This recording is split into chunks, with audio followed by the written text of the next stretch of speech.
David Ben-Gurion is known as the founder of the modern state of Israel and the first prime minister of Israel.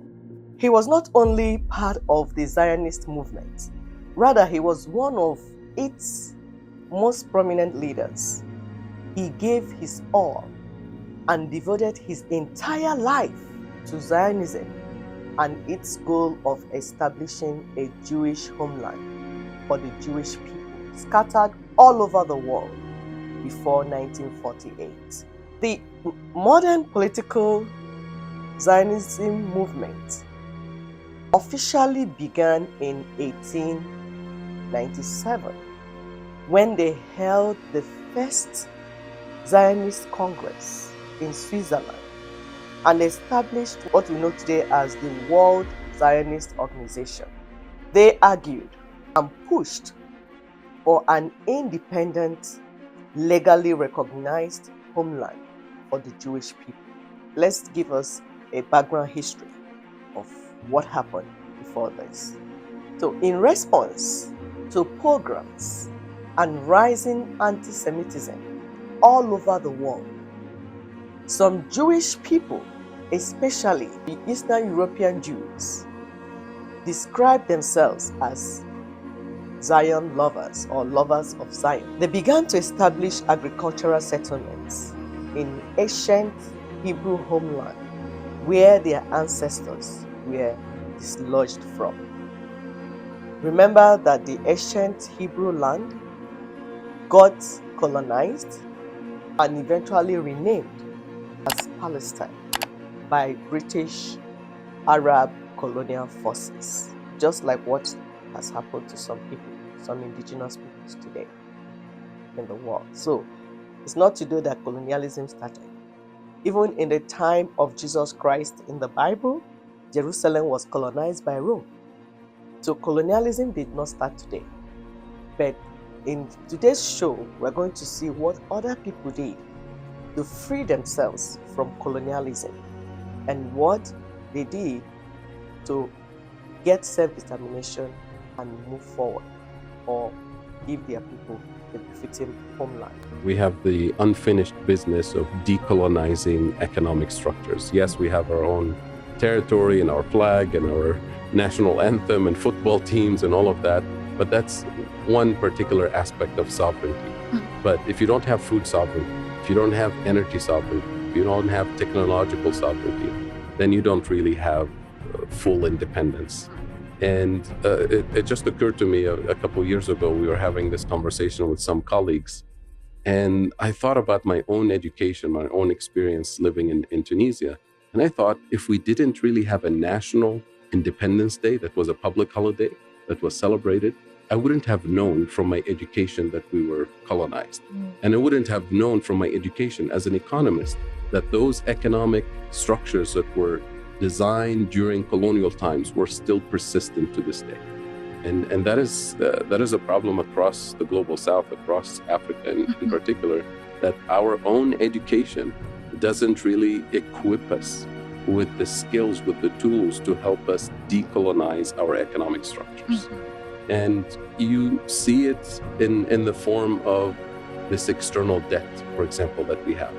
It sounds like a problem that we've created, right? We're the ones who are borrowing. Our politicians and leaders are maybe mismanaging the resources, and some of it might be true. But then deeper under the surface, you realize that there are colonial structures that were imposed on us that actually reproduce the debt trap. And when you're in debt, you're dependent on external lenders and the conditions that they impose on you. And the conditions they impose on you tend to push you deeper into those structural traps. So for example, if you think of the colonial economic design that was imposed on us, it was designed to do three things. Number one, we're supposed to be the place for cheap raw materials for colonial powers, for the industrialized world. We still play that role today. Number two, we're supposed to be the consumers of technology and industrial output from the global north. We still play that role today. And number three, and most importantly, we were supposed to be the place where obsolete technologies, assembly line manufacturing that they no longer need, is outsourced to us under the label of development, job creation, cooperation. But effectively, what it does is that it locks us at the bottom of the global value chain, at the bottom of the hierarchy. And we still play that role today. So, of course, these are colonial structures that persist. But we have to remember that colonialism was not designed for development. It was not designed for justice. It was not designed for democracy. It was not designed to produce systems that respect human rights. Colonialism was a system that was violent, abusive, extractive, hierarchical, non-democratic. So before the Zionist Congress, the first Zionist Congress, people held different sentiments, opinions, what to do, how to solve this problem. People had issues like, what do we do? Because Jews were being unalived. So many places, they were hated. I remember growing up, they would tell somebody you're a Jew man. That's how the people looked at them, as uncivilized people, because they were practicing Judaism in a particular way. They had a way they would live their lives, and people felt that, oh, they were not into all this type of life. So they looked at it as, oh, you are not civilized, you're not you're not civilized, you're not sophisticated, you're a Jew man, you are, just because you're being reserved, just because you're conservative in the way you live your life. So people, they were hated, and people, they got into a lot of trouble. So many people were thinking of what to do. So the first Zion Congress, which we told us was held in 1897, helped to officially organize these various sentiments among these indigenous peoples into a unified political nationalistic movement. So it's just like what NINAS is helping the indigenous peoples of Nigeria to do right now. We also know how CODESA in South Africa helped the people to come together. So all these were happening, and people were coming up with ideas and opinions. So fast forward to the post-Second World War. That's after the Jewish Holocaust that took the lives of 6 million Jews. People were already thinking of how to relocate back to their ancestral lands. It's just like what is going on now. When you're telling people, let's solve this problem, people were being distracted. All sorts of things happening until that Holocaust happened, which was why some people will say, oh, that David Ben-Gurion was blaming people that died, because he was like, we've been calling you people, let's go and have a homeland, let's move. But you were all doing whatever you felt like doing. Now there's Holocaust. So it was after that Holocaust that people now became more serious about getting a homeland for the Jews. So we can say that out of the ashes of Europe arose the modern day Israel. But the question is, must the world wait for genocide or Holocaust before they can begin to think right or act right? For some time now, those of us from the enterprise that Britain calls Nigeria, we have been talking about the rebirth of indigenous communities in Nigeria. That's the emerging indigenous nations of Nigeria as the way to completely decolonize Nigeria and save the failed British Caliphate enterprise from the reigns of colonialism and neocolonialism. NINAS has been championing this movement, and different people have been trying to use the ideas, plagiarize NINAS ideas, to make money, to get YouTube videos, to write books, to do all sorts of things. Rather than be serious, let's save lives. So we ask ourselves, have our people not died enough? Have we not angered and disrespected ourselves enough? Are the command and the manipulation of the people who have no value for our lives? Have we not wasted our precious time and resources long enough, we keep listening to these people whose interest is just to steal the resources under our land. These unintelligent people who have misruled the world and driven humanity into insatiable greed and endless quest for worthless wealth and vainglories. Sadly, the world is now left to deal with the consequences of their mindless exploitation of African resources. Of course, the subsequent immigration crisis, and the biggest one, which is the global terror network, which is at all high level as we speak. Every day, we keep seeing gory pictures.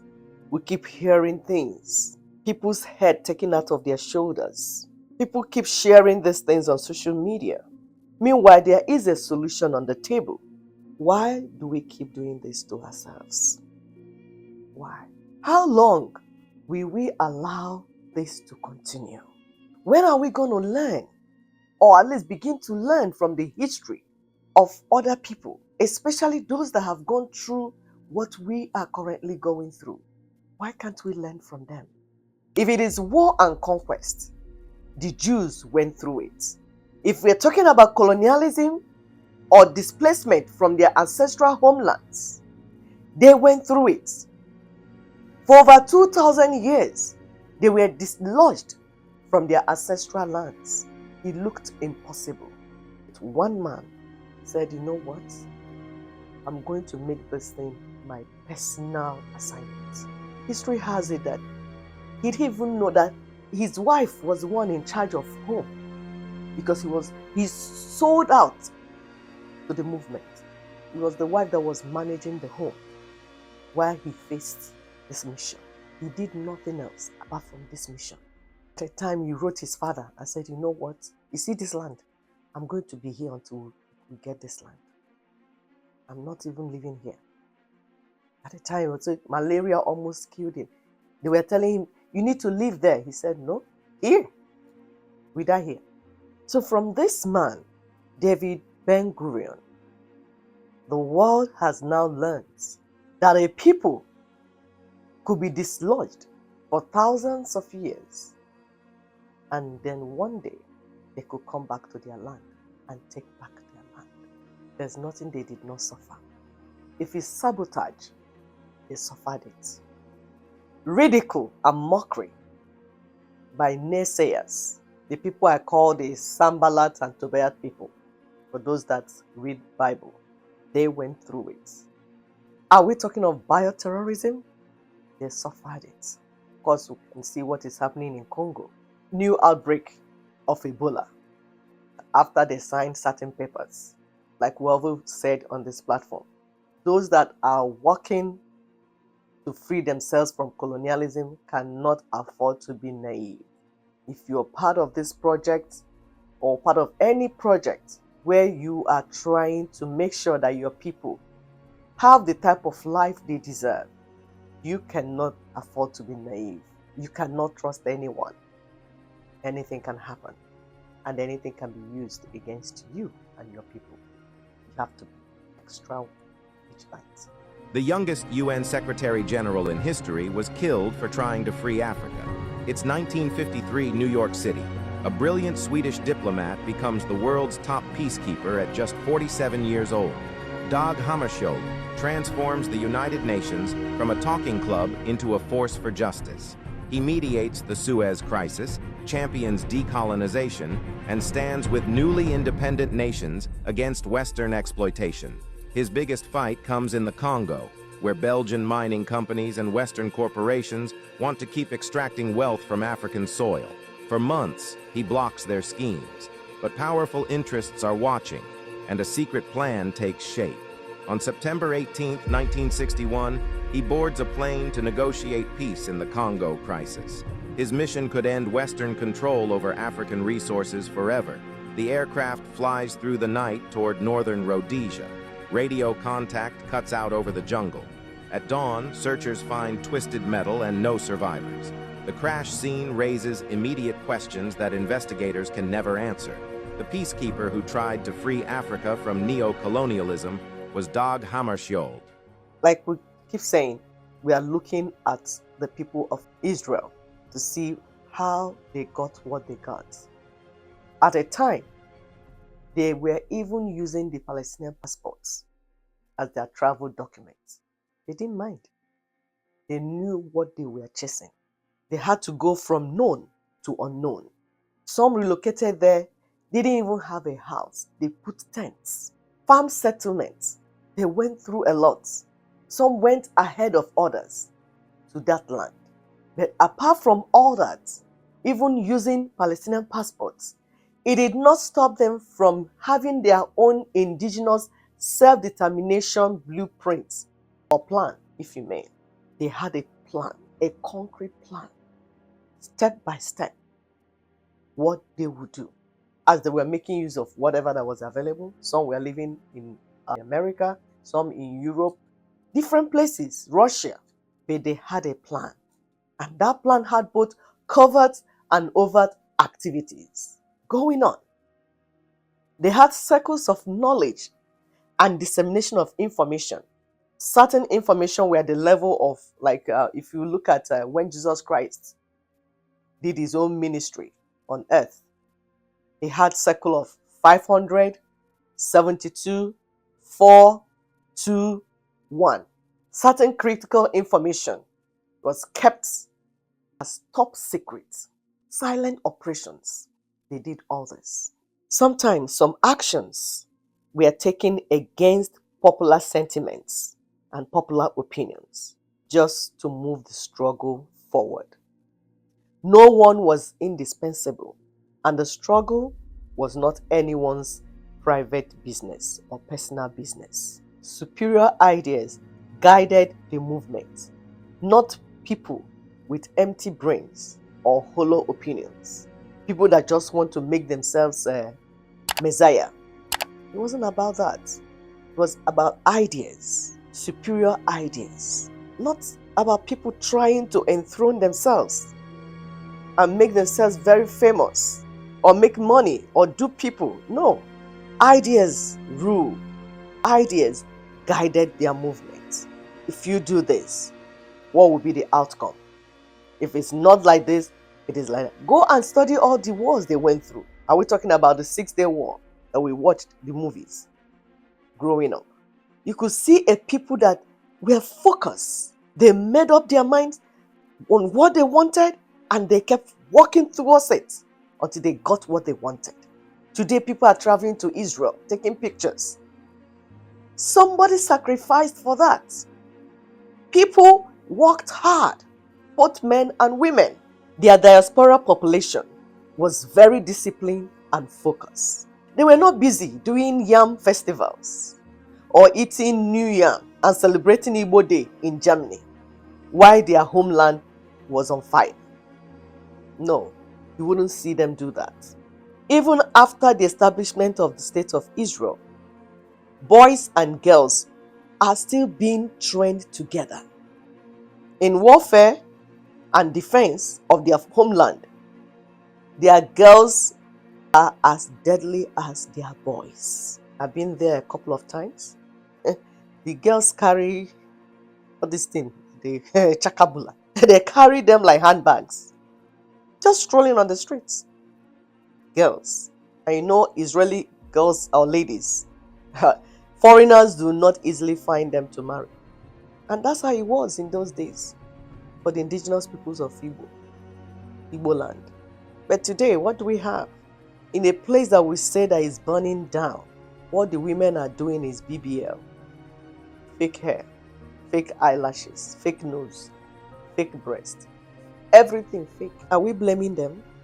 If they did not have clients called men, they will not be doing all those. So it's not one-sided blame. The people that are doing that for are the men. If the men were not interested, if you don't have interested buyers, you're not going to have interested sellers. Or if you don't have, if you don't have people buying what you're selling, nobody, you will not offer anything for sale. But the women are doing what they're doing in Nigeria because their men are buying.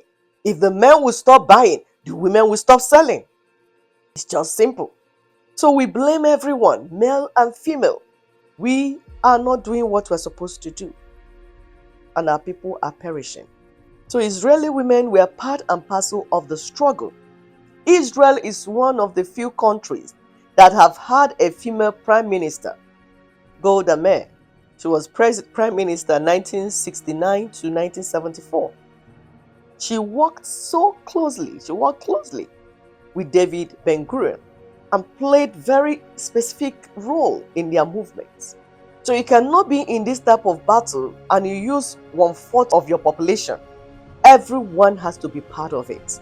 Men, women, boys, girls, young, old, children, everyone has to be sensitized and be part of the struggle. That's what it ought to be. So the Zionist movement continued to push the world until they found themselves in a logjam. There was a logjam, and the world had no other choice than to do the needful, give them what they wanted. And now, having a state of Israel no send anybody. They no send your papa. All they know is defend their land. If you're busy speaking English, calling them names, they are busy defending their land. They cannot play politics with that land. They cannot play politics with their people. If you don't want Israel's trouble, leave their people alone. That's just the way they are. That's for a people that want a safe homeland for their people. It is that serious. So we're calling on Africans. You can't continue to go on with victim mentality. We can't continue to behave as if we are not able to do anything. We have seen others do it.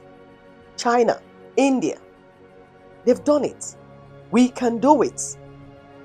And that's why we are calling on the indigenous peoples. Remember, our plan in Nigeria is indigenous ethnic nationalities. You are the owner of your land.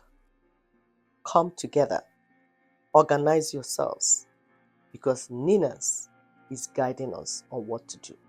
We are not following the balkanization that they call states. Nigeria is supposed to be a complete federal system with the indigenous ethnic peoples as the subunits of the federation. And they will be autonomous. They will put themselves together, guide their land, develop their lands, take care of their people. And then at the central level, we share one or two things. This must happen before you go on with any fake election. If you do not want to do the right thing, now we are talking to the government of Nigeria. Remember what happened in Venezuela. Anything can happen. Now we are pleading. Now we are talking to politicians, church leaders. Our people are dying. We need to reconstruct Nigeria first. We need a union reset before any general elections. But if you refuse and continue to do what you're doing, rather than saving Nigerians, saving lives, stopping this ongoing massacre, stopping this ongoing terror, you want to do another thing, we can tell you, you will have yourself to blame when the time comes, because we're not going to continue to plead. There is coming an end to this evil. We, the people, we put an end to your madness. Thank you.